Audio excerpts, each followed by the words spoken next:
சும்மாவெல்லாம் சொல்லக்கூடாது. இன்னைக்கான எபிசோட்ல ஏகப்பட்ட கேள்விகளுக்கு பதில் கிடைச்சிருக்கு அப்படியே வந்து சொல்லலாம். குறிப்பாக சொல்லணும் அப்படின்னு பார்த்தீங்கன்னா, துஷார் அவர்கள் உள்ளர வந்தாரு அப்படின்னா, அரோராவுடைய எக்ஸ்பிரஷன் எப்படி இருக்கும்? அரோராவை துஷார் அவர்கள் ஏற்றுக்கொள்வாரா? இல்லை ஏற்றுக்கொள்ள மாட்டாரா? ஏதோ ஃப்ரெண்டுக்கு மேலே, லவ்வருக்கு கீழேன்னு சொன்னாங்களே, இப்படிப்பட்ட ஆட்களுக்கு காதல் அளவுக்கு வந்து உணர்வுகள்லாம் வருமா? அப்படின்னு கேள்வி கேட்டுட்டு இருந்தோம். ஆனால் அதெல்லாம் தாண்டியே வந்துருச்சு அப்படிங்கிற மாதிரி நிரூபிச்சிருக்காங்க அரோரா அவர்களும், துஷார் அவர்களும். இது ஒரு கேள்விக்கான பதில். இன்னொரு கேள்விக்கான பதில், சாண்ட்ராவுக்கும் திவ்யாவுக்கும் என்னதான் பிரச்சனை? அப்படி என்னதான் நடந்துச்சு? ஏன் திவ்யா அவர்களை பார்த்தாவே சாண்ட்ராவுக்கு சுத்தமாக பிடிக்காம போச்சு? ஏன் எவிக்ஷன் நடக்கும்போது கூட வந்து திவ்யா கிட்ட வரும்போது கூட தள்ளி போகிறாங்க, ஹக் பண்ண போனால் கூட வந்து அமைதியாக போகிறாங்க? ஏன் இப்படிலாம் பண்ணிவிட்டு கடைசியாக வந்து ஸ்டேஜில் போயிட்டு நான் திவ்யாவை எந்த இடத்துலையும் வந்து நாமினேட் பண்ணதே கிடையாது, நான் எதையும் வந்து கொத்தமாக சொன்னதே கிடையாது அப்படின்ற மாதிரிலாம் வந்து சொன்னாங்க. அதுக்கு ஏன் திவ்யா அவர்கள் வந்து இல்லை உங்களுக்கு தோணுச்சு அப்படின்னா கேட்டிருந்துருக்கலாம், செஞ்சுருந்துருக்கலாம் அப்படிங்கிற மாதிரி இவங்க ஏன் வந்து ரூடாக பதில் சொல்லிட்டு இருந்தாங்க? அப்படிங்கிற பல கேள்விகளுக்கு இன்னைக்கான ஒரு விடை வந்து கிடைச்சிருக்கு. அதே போல் இன்னொரு முக்கியமான விஷயத்துக்கும் விடை கிடைச்சிருக்கு. அது என்ன அப்படின்னு பார்த்தீங்கன்னா, உண்மையாகவே அந்த கார் டாஸ்கில் சாண்ட்ரா அவர்களை கீழே தள்ளி விடும்போது உண்மையாகவே அவங்களுக்கு வந்து பேனிக் அட்டாக் வந்துச்சா, இல்லை நடிச்சிட்டு இருந்தாங்களா, அது ட்ராமாவா இல்லையா அப்படின்றதுக்கும் ஒரு சொல்யூஷன் வந்து கிடச்சிருக்கு. ஸோ இந்த மாதிரி ஏகப்பட்ட சம்பவங்கள் இன்றைக்கான எபிசோடில் வந்து நடந்திருக்கு. அதெல்லாம் என்ன அப்படிங்கிறத ஒன் பை ஒன்னாக வந்து பார்க்கலாம். ஸோ அதுக்கு முன்னாடி சப்ஸ்கிரைப் பண்ணாதவங்க சப்ஸ்கிரைப் பண்ணி வச்சுக்கோங்க. பக்கத்தில் ஒரு பெல் ஐக்கான் இருக்கும், அதையும் ப்ரெஸ் பண்ணி ஹாலில் போட்டுக்கோங்க. அப்போ தான் நாங்கள் அப்டேட் பண்ணுற ஒவ்வொரு வருஷமும் உங்களுக்கு நோட்டிஃபிகேஷனாக வந்து சேரும்.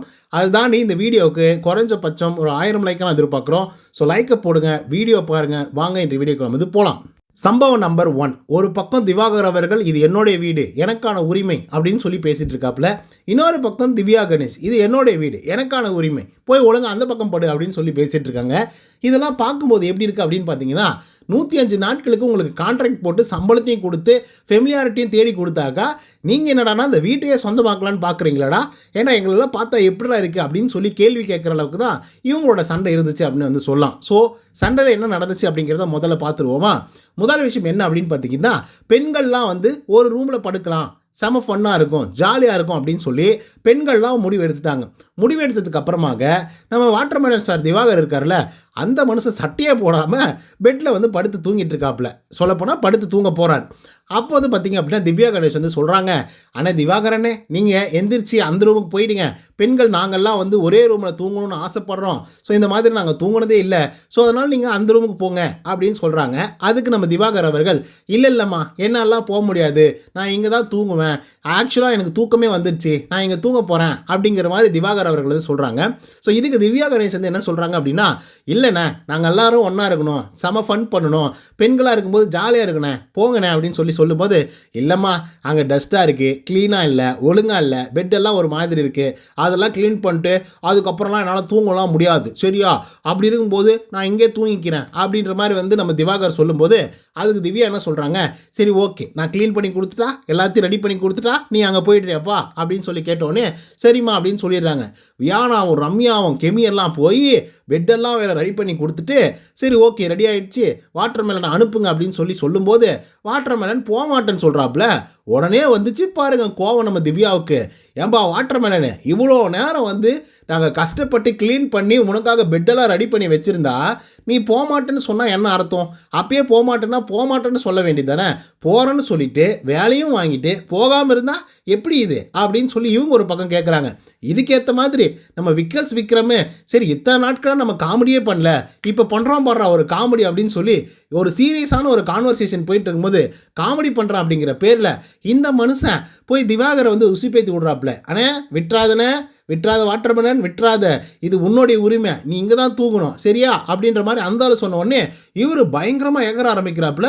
இல்லை முடியவே முடியாது, நான் இங்கே தான் தூங்குவேன், ஏன் இப்படிலாம் டிஸ்டர்ப் பண்ணுறீங்க, ஏன் இந்த மாதிரிலாம் பண்ணுறீங்க அப்படிங்கிற மாதிரி திவாகர் பேச ஆரம்பிச்சிட்டாப்புல. உடனே திவ்யாவுக்கு வந்துச்சு பாரு கோவம். ஏன்னா இவ்வளோ நேரம் நான் வந்து கிளிப்புள்ளிக்கு மாதிரி சொல்கிற மாதிரி சொல்லிட்டு இருக்கேன், சொல்லும்போது கொட்டிட்டு சரிப்பா நான் போகிறேன், க்ளீன் பண்ணி கொடுத்தா நான் போயிட்டேன்னு சொன்னல, 2 பேர் கஷ்டப்பட்டு போய் அங்கே க்ளீன் பண்ணிட்டு வந்திருக்காங்க, போன்னு சொன்னால் போக மாட்டேன்றல அப்படின்னு சொல்லி இவங்க ஒரு பக்கம் பிடிச்சி வெளுன்னு வெளுக்கிறாங்க. நம்ம திவாகரை பற்றி சொல்லவே தேவையில்லையே, அந்த ஆள் பிடிச்சி கத்துன்னு கத்தி விட்றாப்புல. சரி ஓகே இந்த இடத்துல தான் பிரச்சனை நடக்குது அப்படின்னு சொல்லி வெளியே வந்து பார்த்தா மனுஷன் சட்டையோடு இல்லாமல் இருக்காரு. சரி சட்டை தான் போட்டு வரும் அப்படின்னு சொல்லிட்டு பனினாவது மாட்டிட்டு வருவோம் அப்படின்னு சொல்லி பனினா மாட்டிட்டு வெளியே வந்துட்டாப்புல. அங்கே போனால் 2 பேருக்கும் அப்படி முட்டிக்கிட்டு நிற்கிது. என்னம்மா என்ன பேசிகிட்டு இருக்க நீ, இது என்னுடைய வீடு, உனக்கு முன்னாடி நான் இந்த வீட்டுக்கு வந்திருக்கேன், நீ சொல்கிறதெல்லாம் நான் கேட்டுட்டு இருக்கணுமா, நான் இங்கே தான் தூங்குவேன், நான் இப்படி தான் இருப்பேன் அப்படிங்கிற மாதிரி திவாகர் பேச ஆரம்பிச்சிட்டாப்புல. உடனே திவ்யாவுக்கு வந்துச்சு பாரு கோவம். நீனா இப்படி சொல்லிட்டு இருக்கிறது, நீ இப்படி பண்ணது தப்பு, நீ இந்த மாதிரி பண்ணிட்டு இருக்க, நீ ரொம்ப ஓவராக பண்ணிட்டு இருக்க, ஏன் நீ எல்லாம் கலாய்க்கும் போது காதலிக்கிறேன் அப்படின்னு சொல்லும்போது சொல்லி விட்டுட்டு பின்னாடியே சுற்றும் போது நாங்கள்லாம் ஸ்போர்ட்டிவாக எடுத்துக்கிட்டு நடந்துக்கல, அந்த மாதிரி நீ நடந்துக்க முடியாதா அப்படின்னு சொல்லி திவ்யா ஒரு பக்கம் பார்த்தீங்கன்னா திவாகரை பிடிச்சி வெளுன்னு வெளுக்கிறாங்க. ஏமா திவ்யா என்ன பிரச்சனைக்கு என்னம்மா பேசிகிட்டு இருக்க அப்படிங்கிற மாதிரி இருந்தது. இதை பார்க்கும்போது நான் என்ன யோசித்தேன் அப்படின்னா, இவங்களே ஸ்பேஸ் கொடுத்துருவாங்களாம், இவங்களே கூட போய் பேசுவாங்களாம், அந்த ஆள் அதுக்கேற்ற மாதிரி ஸ்பேஸை எடுத்துப்பாரான். இப்போ ஒரு பிரச்சனை அப்படின்னு சொல்லி வரும்போது கூட சுற்றின, ஓவராக பேசுகிற, ரீல்ஸ் பண்ணுற, அப்புறம் என்கிட்ட சொல்லு விடுற, லவ் யூன்லாம் சொல்கிற, ஸோ இதெல்லாம் நியாயமாக இருக்கா அப்படின்னு சொல்லி இவங்களா சொல்லுவாங்களாம். என்னம்மா இது, என்ன லாஜிக்கு அப்படிங்கிற மாதிரி இருக்கு. எனக்கு ஒன்றே ஒன்று மட்டும் தான் சொல்லணும்னு தோணுது இந்த பிரச்சனைக்கு. துஷ்டனை கண்டா தூரம் விளங்கு அப்படிங்கிற மாதிரி சொல்லுவாங்கல்ல, அதுதான் ஃபஸ்ட்டு திவ்யா அவர்கள் அதை கடைப்பிடிச்சிருக்கணும். அவன் துஷ்டன், அந்த ஆள் எல்லாருக்கிட்டையும் பிட்டு போட்டிருப்பாப்புல. கெமியை வீட்டில், சுபிக்ஷாவை வீட்டில், வியானாவை வீட்டில், அண்ணான்னு சொல்லக்கூடிய பெண்களை கூட பார்த்திங்கன்னா அந்த ஆள் விட மாட்டாப்புல, பின்னாடியே சுற்றுவாப்புல. அப்படிப்பட்ட ஒரு ஆளுக்கு நல்லா ஸ்பேஸ் கொடுத்துட்டு அந்த ஆள் எக்ஸ்ட்ரீமாக போய் என்னென்னவெல்லாம் பண்ண முடியுமோ அவ்வளோ தூரம் பண்ணுறாப்புல. பொண்ணு கேட்க வரட்டான்னு கேட்குறது, கல்யாணம் பண்ணிக்கலாமான்னு கேட்குறது, சைட் அடிக்கிறது, ஓரக்கண்ணால் ரூட்டு விடுறது அப்படின்னு எல்லா வேலையும் செஞ்சதுக்கப்புறம் அப்பயே பிடிச்சி வெளுன்னு வெளுத்து விடாமல் அதை வளர்த்து விட்டுட்டு இப்போ வெட்டணும்னு நினச்சா எப்படிப்பா அப்படின்னு கேள்வி கேட்குற மாதிரி தான் இருக்குது. ஆனால் நான் இப்படி பேசுகிறது கண்டிப்பாக பொலிட்டிக்கலாக ராங்காக தான் இருக்கும். ஏன் அப்படின்னா அவங்க ஸ்பேஸ் கொடுத்தா இவர் இப்படி பண்ணிடுவாரா அப்படின்ற ஒரு கேள்வியும் வரும். அதுக்கு நான் என்ன சொல்கிறேன்னா, துஷ்டனை கண்டா தூர விலகு அப்படின்றது தான் நம்மளுடைய கான்செப்ட். அவன் அப்படிப்பட்ட ஆள் தான் அப்படின்னு தெரிஞ்சு போச்சு. அப்போ அவங்ககிட்ட எப்படி இருக்கணுமோ அப்படி இருக்கணும். அதுதானே கரெக்டு அப்படிங்கிற மாதிரி தோணுது. பட் இதை அவங்களே ரியலைஸ் பண்ணிட்டாங்க. ஏன்னா வெளியே கெமியும் திவ்யாவும் உட்காந்து பேசிகிட்டு இருக்கும்போது கெமி கிளியராக சொல்கிறாங்க, இந்த ஆள் அப்படி தான் பண்ணுவாப்புல, நீங்கள் ரொம்ப ஸ்பேஸ் கொடுத்துட்டீங்க, ரொம்ப ஸ்பேஸ் கொடுத்ததுனால அந்த ஆள் என்ன வேணாலே பண்ணுவாப்புல, அது உங்களுக்கே தெரியும். ஸோ அதனால் அந்த ஸ்பேஸ் எல்லாம் கட் பண்ணிவிடுங்க. நான் கண்ணை காமிச்சு எத்தனையோ தடவை சொல்லியிருக்கேன், ஆனால் அது உங்களுக்கு புரியல, கொஞ்சம் பார்த்து இருந்துக்கோங்க அப்படின்னு சொல்லி திவ்யா கிட்ட சொல்லும்போது அதுக்கு திவ்யா சொல்கிறாங்க, இல்லை நாளைக்கு நான் சொல்லிட்டு போகிறேன், கிளியர் கட்டாக சொல்லிட்டு போகிறேன், ஒழுங்காக இரு, ஓகேவா, உன் லிமிட்குள்ளே இருக்குது, ஏன் என்னுடைய இடத்துக்கு நீ வர்ற வேலையெல்லாம் வச்சுக்காத அப்படின்ற மாதிரி நான் சொல்லிட போகிறேன், இதில் என்னுடைய தப்பும் இருக்குது, நானும் கொஞ்சம் எக்ஸ்ட்ரீமாக போயிட்டேன் அப்படின்னு சொல்லி அக்காவும் ஃபீல் பண்ணுறாங்க. என்னடா இதெல்லாம் அப்படின்ற மாதிரி இருக்குது. சம்பவம் நம்பர் 2. அதுக்கடுத்தா கலை மற்றும் பிரஜன் இவங்க 2 பேரும் உள்ளர வராங்க. ஸோ உள்ளர உடனே செம்ம வெல்கமிங்காக இருந்தது, செம்ம ஃபன் பண்ணிட்டு இருந்தாங்க. நம்ம கலையரசன்லாம் பார்க்கும்போது, யோ என்னையா நீ இப்படி இருக்க, ஓல்வெரிவன் மாதிரி இருக்கே, வேறு மாதிரி இருக்குது அப்படின்ற மாதிரி கெட்டப்போட வந்திருந்தாப்புல, பார்க்க ஆசமாக இருந்தது. அதே போல் பிரஜன் செம மாசாக வந்திருந்தாப்புல, கிளாஸாகவும் இருக்காப்புல. என்ன கொஞ்சம் வாய் தான் சரியில்லை அப்படின்னு தான் சொல்லி ஆகணும். ஸோ அதுக்கப்புறம் பார்த்திங்க அப்படின்னா எல்லோரும் வெல்கமிங் எல்லாம் பண்ணி முடிக்கிறாங்க. ஸோ வெல்கமிங் எல்லாம் பண்ணி முடிச்சதுக்கப்புறம் நம்மளுடைய பிரஜன் அவர்கள் பார்த்திங்கன்னா விக்ரம் கிட்ட பேசுகிறாங்க. விக்ரம் சொல்கிறாப்புல, பார்த்தீங்களா ஃபைனலாக நானும் சாண்ட்ராவும் ஃப்ரெண்ட் ஆகிட்டோம் அப்படின்னு சொல்கிறாப்புல. ஆமாடா, அது பார்க்கும்போது செம்ம அமேசிங்காக வந்துருந்தது, பார்க்க ரொம்ப நல்லா இருந்தது. அந்த கார் டாஸ்கில் நீங்களாம் இல்லைன்னா என்ன இருந்ததுன்னு எனக்கு தெரியல, அவள் எவ்வளோ தூரம் என்னத்தை கோ த்ரூ பண்ணியிருந்தாலும் தெரியல அப்படின்ற மாதிரி அவங்க சொல்லிட்டு இருக்காங்க. ஸோ அதுக்கப்புறம் பார்த்திங்க அப்படின்னா இவர் சொல்கிறாப்புல, யார் நம்ம விக்ரம் சொல்கிறாப்புல, இல்லை நான் பார்த்தேன், நான் பக்கத்துலேருந்து பார்த்தேன், அவங்களுக்கு சுத்தமாக அந்த மூச்சு கீச்செல்லாம் இல்லாமல் தான் இருந்தாங்க. ஸோ அப்படி இருக்கும்போது நான் தான் தூக்கிட்டு போயிட்டு இருந்தேங்க. ஸோ அப்படி இருக்கும்போது இவங்க எப்படி எல்லாருமே ட்ராமான்னு சொல்கிறாங்க, எப்படி இது அப்படின்னு சொல்லிட்டு பிரஜன் கிட்ட கேட்கும்போது, அப்போ பிரஜன் சொல்கிறாப்புல, டேய் என்னடா அவனுங்க அப்படி தான்டா பேசுவானுங்க, என்ன பண்ணுறது, அப்படி தான் இருக்கானுங்க அப்படின்ற மாதிரி சொல்கிறாப்புல. ஏன்னா எல்லாமே ட்ராமான்னு சொல்லி நினைக்கிறாங்க, நடிப்புன்னு சொல்கிறாங்க. எப்படி தான் அவங்களுக்கு அப்படி சொல்லணும்னு தோணுதுன்னு எனக்கு தெரியல. மேபி அவங்களுடைய மெச்சூரிட்டி அவ்வளோவா தான் இருக்கும். ஏன்னா வீட்லேயே அந்த மாதிரி ஒரு தடவை நடந்திருக்கு, நானும் அதை நேரால் பார்த்துருக்கேன். ஸோ அப்படி இருக்கும்போது எது ட்ராமா எது உண்மை அப்படின்றத அவங்க புரிஞ்சிக்க மாட்டேங்கிறானுங்க. ஸோ அதனால் எனக்கு தெரியும் இவனுங்களுக்கு இவ்வளோ தான் மெச்சூரிட்டி அப்படின்ற மாதிரி பிரச்சனை சொல்கிறாப்புல.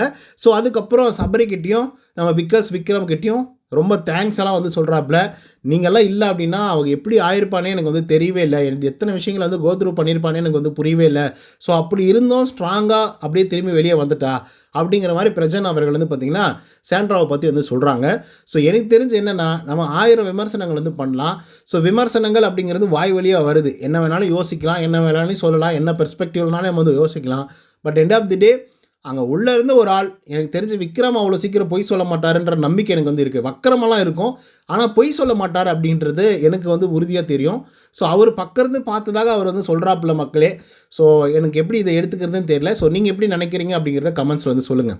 ஸோ அதுக்கப்புறம் வந்து பார்த்திங்க அப்படின்னா இன்னொரு முக்கியமான இன்சிடெண்ட் வந்து நடக்குது. அது என்ன அப்படின்னா சம்பவம் நம்பர் 3. நம்மளுடைய திவ்யா கணேஷ் இருக்காங்களா, அவங்க, அப்சரா, அப்புறம் நம்மளுடைய அரோரா, இவங்க 3 பேர் உட்காந்து பேசிகிட்டு இருக்காங்க. ஸோ சாண்ட்ராவை பற்றி பேசுகிறாங்க. சாண்ட்ரா வந்து இந்த கார் டாஸ்க்லேயே ட்ராமா பண்ண மாதிரி தான் வந்து இருந்தது, அதே போல் பிளான் பண்ணி பண்ண மாதிரி தான் வந்து இருந்தது அப்படிங்கிற மாதிரி நம்ம திவ்யா கணேஷ் அவர்கள் வந்து சொல்கிறாங்க. அப்போ அரோரா வந்து சொல்கிறாங்க, இல்லை சாண்ட்ராவோடைய பிளானெல்லாம் வந்து இருக்காது, அது ஆக்சுவலாக கமருதீனும் பார்வதியும் என்ன பிளான் பண்ணியிருந்துருக்கலாம், கீழே தள்ளலாம் அப்படின்னு சொல்லி. பட் சாண்ட்ரா வந்து பார்த்திங்கன்னா பிளான் பண்ணலை அப்படிங்கிற மாதிரி அவங்க வந்து சொல்லிட்டு இருக்காங்க.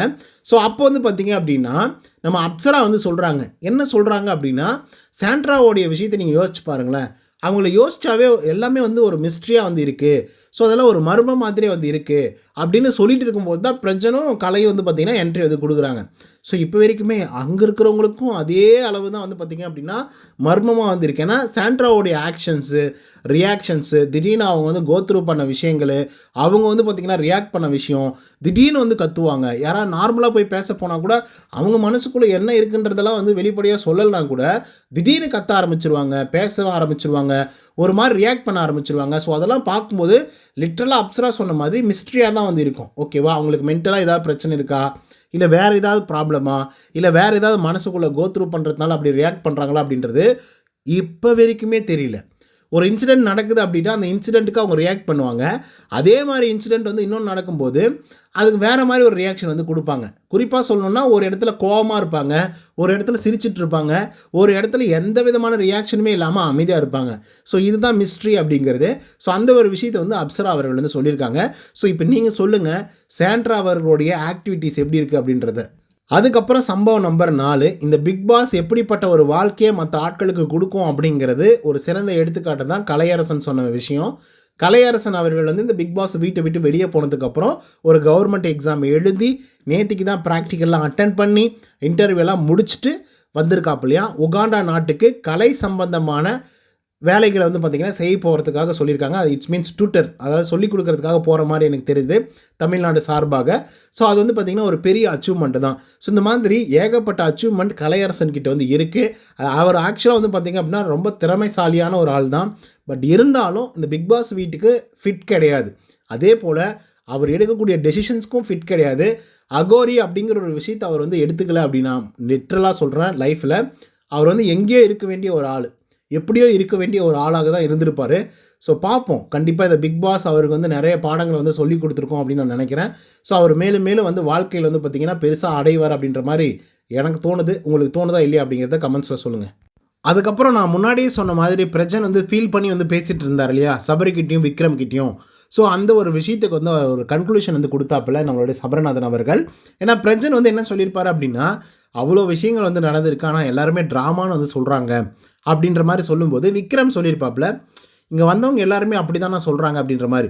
அப்போ சபரி வந்து சொல்லுவாப்புல, ஏன்னா என்ன செஞ்சாலும் என்ன பண்ணாலும் அப்படி தான் சொல்ல போகிறாங்க, அதெல்லாம் ஓரங்கட்டி வச்சுட்டு நீங்கள் உங்கள் வேலையை பாருங்கள், ஏன்னா இங்கே வந்துட்டோம் அப்படின்னா அது அப்படி தான் இருக்கும், அப்படி தான் விமர்சனங்கள் பண்ணுவாங்க, அதெல்லாம் யோசிக்காதீங்க அப்படின்ற மாதிரி வந்து பார்த்திங்கன்னா சபரநாதன் வந்து சொல்லியிருப்பாப்புல.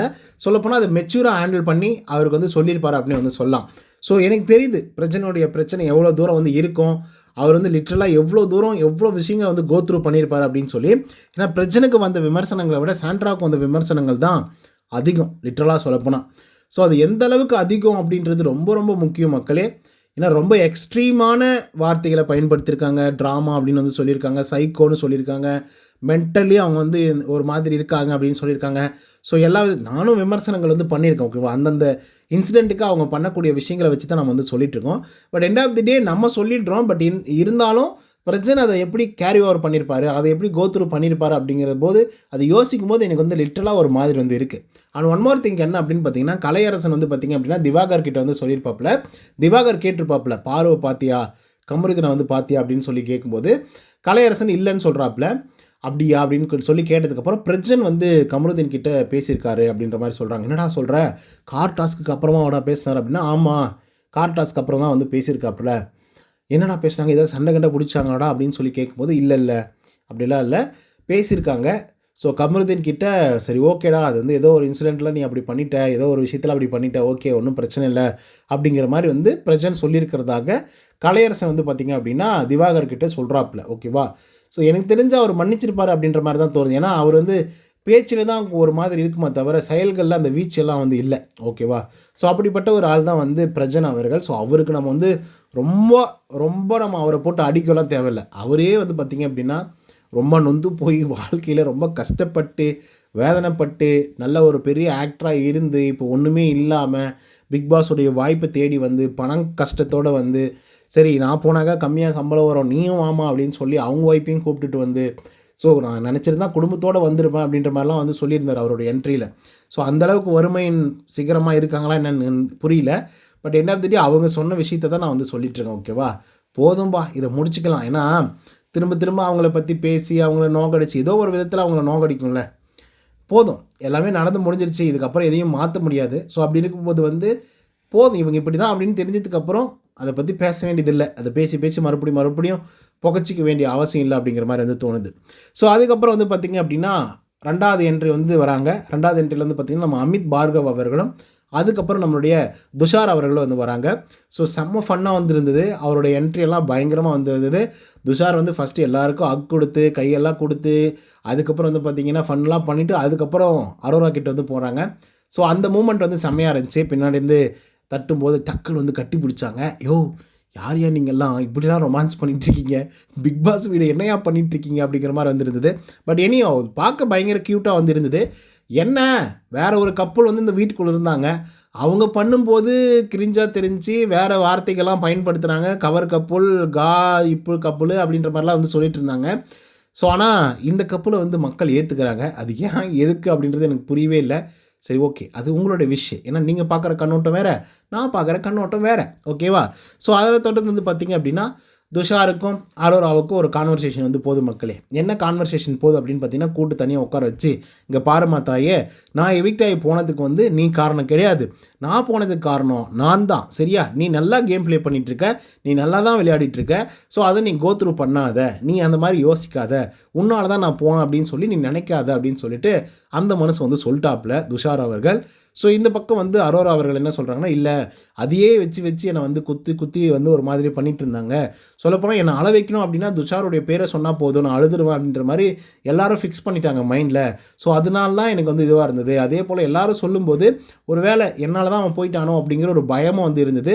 ஸோ அதனால் உன்னை நான் பார்த்துட்டேன் அப்படின்னா எனக்கு அந்த பயம் போயிடும். ஸோ அதனால் நான் உன்னை பார்க்கணுன்னு நினச்சி நான் இப்போ பார்த்துட்டேன். ஸோ நீ வந்து என்னை கோமாக வந்து என்னை வந்து ட்ரீட் பண்ணுவியா இல்லை வந்து என்னை கொஞ்சுவியா அப்படின்ற மாதிரி வந்து யோசித்தேன். பட் பரவாயில்ல, நல்லா தான் வந்து என்னை ட்ரீட் பண்ணுற அப்படிங்கிற மாதிரி வந்து சொல்கிறாங்க. அப்போது துஷார் வந்து என்ன சொல்கிறாங்கன்னா, ஏம்மா என்னோடய கேரக்டர் உனக்கு தெரியும்ல, ஸோ நான் வந்து வெளியே போனோம் அப்படின்னாக்கா அதுக்கு நான் ரெஸ்பான்சிபிலிட்டி. ஓகேவா? எனக்கு இந்த இடம் செட் ஆகலை, நான் வந்து இந்த இடத்த சரியாக பயன்படுத்திக்கல, அண்ட் இது எனக்கு கம்ஃபர்டபுளாகவும் இல்லை, ரொம்ப இதுவாகவும் இருந்தது அப்படின்ற மாதிரி வந்து பார்த்திங்கன்னா துஷார் அவர்கள் வந்து சொன்னாங்க. ஸோ இதுக்கு ஒரு சொல்யூஷன் வந்து கிடச்சிருச்சு. ஏன்னா அரோரா தான் சொல்லிகிட்டே இருந்தாங்க, அதுவும் என்னால் தான் துஷார் போயிட்டான் அப்படின்னு சொல்லி எல்லாரும் சொல்கிறாங்க, அப்படி கிடையாதுன்னு நான் நினைக்கிறேன் அப்படின்ற மாதிரிலாம் கூட அவங்க சொல்லலை. ஏன்னா அவங்க அழுக ஆரம்பிச்சிருவாங்க. பட் இன்றைக்கி ஒரு ஆன்சர் வந்து கிடச்சிருக்குல்ல. First பிரஜனுடைய answer. ஓகேவா? அந்த ஆன்சர் என்ன? சாண்ட்ரா வந்து ட்ராமா கிடையாது, உண்மையாகவே அவங்களுக்கு அப்படி நடந்திருக்கு. கூட இருந்த விக்ரம் அவர்களே எவிடன்ஸோடு வந்து சொல்லிட்டு இருக்காப்புல. ஸோ அதனால் அது அக்செப்டபிள் இல்லையா அப்படின்றத நீங்களே வந்து முடிவு பண்ணிக்கலாம். ஆனால் ஒரு சொல்யூஷன் வந்து கிடச்சிருக்கு. 2வது இந்த துஷாருக்கும் அரோராவுக்கும் ஒன்று போயிட்டு இருந்தது முன்னாடி.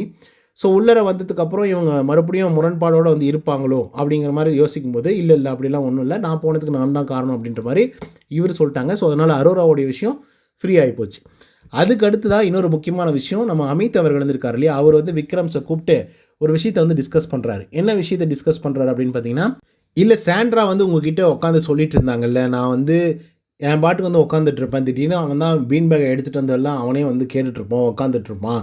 ஸோ அதுக்கப்புறமா வந்து அவங்களுக்கு நான் ஆறுதல் சொன்னேன் அப்படின்ற மாதிரிலாம் வந்து சொல்லுவாங்க அப்படிங்கிற மாதிரி ஒரு மாதிரி சொல்லி சிரிச்சிட்டு இருந்தாங்களோ, அதை பார்க்கும்போது எனக்கு வந்து முகத்தில் பலார்னு அரைஞ்ச மாதிரியே வந்து இருந்தது. அது எப்படி எடுத்துக்கிறதுனே எனக்கு வந்து தெரியல. ஏன்னா எல்லாருமே ட்ராமா பண்ணுறாங்க, சாண்ட்ரா வந்து இப்படி தான் பண்ணிகிட்ருக்காங்க, நடிச்சிட்ருக்காங்க அப்படின்னு சொல்லும்போது அட்லீஸ்ட் நம்மளாவது வந்து அவங்ககிட்ட பேசலாம் செய்யலாம் அப்படின்னு சொல்லிட்டு நான் வந்து பேசிகிட்டு இருந்தேன். ஆனால் அவங்க அப்படி சொல்லுவாங்கன்னு சொல்லி சத்தியமாக நான் எதிர்பார்க்கவே இல்லை அப்படிங்கிற மாதிரி அமித் அவர்கள் வந்து சொல்கிறாப்புல. இது ஆக்சுவலாக வந்து பார்த்திங்க அப்படின்னா கரெக்டான ஒரு விஷயம் அவர் கேட்குறது. ஏன்னா அமித் அவர்கள் வந்து அவருக்கு வந்து அது தேவையே கிடையாது. அது தேவையே கிடையாது. ஆனால் அவர் போய் உட்காந்து சாண்ட்ரா என்ன சொல்கிறாங்க, என்ன கோ த்ரூ பண்ணுறாங்க அப்படின்றதெல்லாம் பொறுமையாக உட்காந்து கேட்டு புரிஞ்சு அதுக்கப்புறம் வந்து பார்த்திங்கன்னா அதுக்கு ஒரு விளக்கத்தை கொடுத்து அவ்வளோ கேரி பண்ணார் அந்த மனுஷன். ஆனாலே வந்து பார்த்திங்க அப்படின்னா சாண்ட்ரா அப்படி சொன்ன விஷயத்தை வந்து சத்தியமாக என்னால் கூட வந்து டைஜஸ்டே வந்து பண்ணிக்க முடியாது. ஸோ ரொம்ப ஒஸ்ட்டு. அதுக்கு விக்ரம் வந்து பார்த்திங்க அப்படின்னா ஒரு நல்ல பதில் சொல்கிறாப்புல, இந்த கார் டாஸ்க்லாம் அவங்க நடிக்கலைங்க, அவர் ட்ராமாவெல்லாம் பண்ணல. உண்மையாகவே நான் நேருக்கு நேராக வந்து பார்த்தேன், அவங்களால முடியல அப்படின்றத விக்ரம் வந்து சொல்கிறாரு. ஏன்னா அதனால தான் நான் வந்து அவ்வளோ தூரம் கோவப்பட்டேங்க. நாங்கள்லாம் அவ்வளோ தூரம் கோவப்பட்டு அவ்வளோ தூரம் சண்டை அடித்தோம். இல்லைனா நாங்கள் ஏன் அப்படி பண்ண போகிறோம், நேருக்கு நேராக நான் பார்த்தேன். ஆனால் உங்கள் விஷயத்தில் அவங்க என்ன சொன்னாங்க அப்படின்றது எனக்கு வந்து புரியல. பட் இப்போ நான் என்ன மைண்ட் செட் இருக்கேன் அப்படின்னா, அடா என்னடா இப்போ என்ன விமர்சனம் பண்ணீங்களா, பண்ணிக்கோங்க போங்கடா, இப்போ என்னடா ஏதாவது சொல்ல வரீங்களா, சரி சொல்லிக்கோங்கடா போங்கடா அப்படின்ற மைண்ட் செட்டுக்கு நான் வந்துட்டேன் அப்படிங்கிற மாதிரி விக்ரம் வந்து சொல்லி முடிக்கிறாப்புல. பட் அமித் அவர்கள் கேட்டது கரெக்டான ஒரு விஷயம். அதுக்கு அடுத்ததாக இன்னொரு முக்கியமான சம்பவம், திவ்யாவும் பிரஜன் அவர்களும் வந்து பேசிகிட்டு இருக்காங்க. அப்போ பிரஜன் வந்து திவ்யாவை பார்த்து கேட்குறாங்க, உனக்கும் சாண்ட்ராவுக்கும் அப்படி என்ன தான் பிரச்சனை அப்படின்னு சொல்லி. யோ என்னையா நீ வந்து திவ்யாவை கேட்குற அப்படிங்கிற மாதிரி வந்து இருந்தது. ஏன்னா நீங்கள் யோசிச்சு பாருங்கள், திவ்யா வந்து நல்லா தான் வந்திருந்தாங்க. அவங்க பாட்டுக்கு வந்து லிட்ரலாக சொல்ல சாண்ட்ராவும் நல்லா கேர் பண்ணிக்கிட்டாங்க பிரஜன் போனதுக்கப்புறம் கூட. ஆனால் அன்றைக்கி நைட்டே பயங்கரமாக சண்டை போட்டாங்க அவங்க, ஓகேவா? ஸோ அப்படி கேட்கும்போது வந்து பார்த்திங்கன்னா திவ்யா வந்து ஆரம்பத்துலேருந்து எல்லா விஷயத்தையும் வந்து சொல்லிட்டு வராங்க. எல்லாமே நல்லா தானே வந்திருந்தோம், ஒன்றா தானே வந்திருந்தோம், அக்கா மாதிரி தானே உங்களை பார்த்துட்டு இருந்தேன், அவங்கள பார்த்துட்டு இருந்தேன், உங்களை வந்து அண்ணா மாதிரி தானே நான் வந்து பார்த்துட்டு இருந்தேன், 2 பேரும் எல்லாருமே நல்லா தானே வந்து இருந்துகிட்டு இருந்தோம். ஸோ அப்படிலாம் வந்து இருக்கும்பொழுது திடீர்னு வந்து ஏன் இப்படிலாம் வந்து பண்ணுறாங்க? அன்னைக்கு பிரச்சனை நீங்கள் வந்து அந்த ஐபாக்காவில் வந்து அந்த ஐஸ்கிரீம் கொடுத்தது ஏதாவது பிரச்சனை வந்துச்சு அப்படின்னு கேட்கும்போது, இல்லை அப்படிலாம் ஒன்றும் கிடையாது. ஏன்னா சொன்னதே அவள் தான் கண்ணை காமிச்சு சொன்னா, உனக்கு யாருமே ஐஸ்கிரீம் கொடுக்க மாட்டாங்க அப்படின்றதுக்காக தான் அவள் வந்து கண்ணை காமிச்சு என்கிட்ட சொன்னால். அவள் சொன்னதுக்கப்புறம் தான் நான் வந்து உனக்கு ஐஸ்கிரீமே வந்து கொடுத்தேன். அந்த பிரச்சனையால் அவள் வந்து உன் மேலே கோவமாக இல்லை அப்படின்றதையும் அவர் வந்து விலைக்கு சொல்கிறாப்புல. இது ஒரு சொல்யூஷன், ஓகேவா? ஸோ அதுக்கடுத்து வந்து பார்த்திங்கன்னா இன்னும் முக்கியமான விஷயங்கள்லாம் வந்து பார்த்திங்க அப்படின்னா நம்ம திவ்யா அவர்கள் வந்து கேட்குறாங்க. குறிப்பாக சொல்லணும் அப்படின்னு பார்த்திங்கன்னா, சாண்ட்ரா திடீர்னு வந்து டாஸ்க்கை ஒழுங்காக வந்து பண்ணாமல் போயிட்டாங்க, பங்களிப்பு வந்து கொடுக்காம போயிட்டாங்க, சரி இப்படி பண்ணிட்டாங்க அப்படி பண்ணிட்டாங்க அப்படின்னு சொல்லிட்டு நானும் ஒஸ்ட் பர்ஃபார்மர் வந்து கொடுத்தேன். அது எதுக்காக கொடுத்தேன் அப்படின்னா, அவங்க வந்து மீண்டு வரணும், அவங்க மறுபடியும் வந்து பர்ஃபார்மராக வந்து மாறணும், நல்லா டாஸ்க் வந்து விளையாடணும் அப்படின்றதுக்காக தான். ஏன்னா அவங்க எப்படிலாம் டாஸ்க் வந்து பண்ணிட்டு இருந்தாங்க அப்படிங்கிறது உங்களுக்கே வந்து தெரிஞ்சிருக்கும் ஆரம்ப காலகட்டத்தில்.